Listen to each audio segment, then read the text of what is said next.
क्या gift deed, settlement deed और will एक ही चीज होती है? सुप्रीम कोर्ट ने हाल ही में साफ साफ समझाया है, तीनों अलग अलग हैं।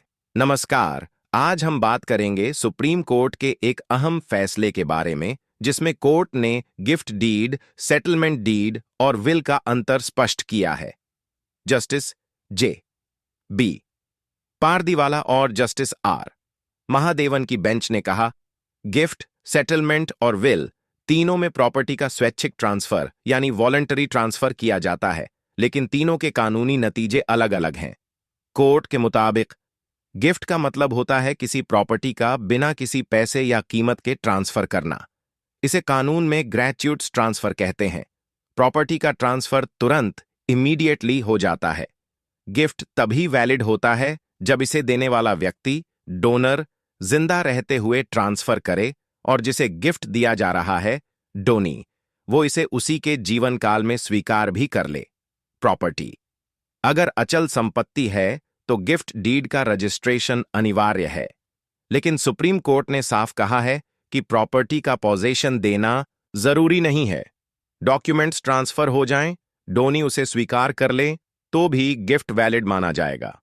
दूसरी तरफ सेटलमेंट डीड में भी तुरंत, इमीडिएटली प्रॉपर्टी ट्रांसफर हो जाती है, लेकिन इसमें ट्रांसफर की वजह होती है एक दूसरे के प्रति प्यार, देखभाल और स्नेह। इसमें खास बात यह होती है कि जिसने प्रॉपर्टी दी है वो अपने जीवन काल तक प्रॉपर्टी में लाइफ इंटरेस्ट, जीवन पर्यंत अधिकार अपने पास रख सकता है। यानी देने वाला जब तक जिंदा है तब तक प्रॉपर्टी उसके पास रहेगी, लेकिन कागजी तौर पर मालिकाना हक तुरंत पाने वाले व्यक्ति के नाम ट्रांसफर हो जाता है। वहीं विल का मामला थोड़ा अलग है। विल ऐसा डॉक्यूमेंट होता है जो तभी लागू होगा जब विल बनाने वाले, टेस्टेटर, की मृत्यु हो जाएगी। विल बनाने वाले के जीवन काल में विल को कभी भी बदला जा सकता है, यानी यह हमेशा रिवोकेबल होता है। सुप्रीम कोर्ट ने स्पष्ट किया कि अगर प्रॉपर्टी के अधिकार तुरंत ट्रांसफर न होकर देने वाले व्यक्ति की मृत्यु के बाद ट्रांसफर होंगे तो ऐसे डॉक्यूमेंट को विल कहा जाएगा। सुप्रीम कोर्ट ने कहा, गिफ्ट में तत्काल, प्रेजेंटी अधिकार ट्रांसफर होता है, विल में अधिकार मृत्यु के बाद ट्रांसफर होता है। लेकिन कभी कभी एक ही डॉक्यूमेंट में सेटलमेंट और विल दोनों के गुण हो सकते हैं। ऐसे डॉक्यूमेंट को रजिस्टर करना जरूरी है और ये कॉम्पोजिट डॉक्यूमेंट कहलाता है।